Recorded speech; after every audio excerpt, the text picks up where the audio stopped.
In this video, I'm going to show you how to replace your filler neck for your windshield washer reservoir on your Ford Focus. It's located under the hood. To remove this, you're going to look down and you're going to see that there is a little lever that's stuck in this plastic piece, and it leads to a rubber bushing for the reservoir. You really just have to pull it out.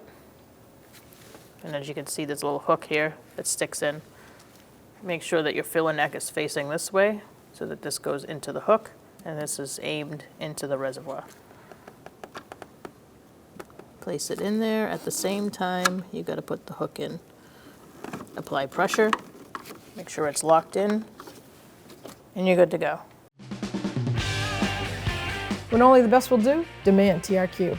The only company that lets you view before you do. TRQ is committed to offering the highest quality aftermarket auto parts that are engineered for peace of mind. Thanks for using and viewing with TRQ.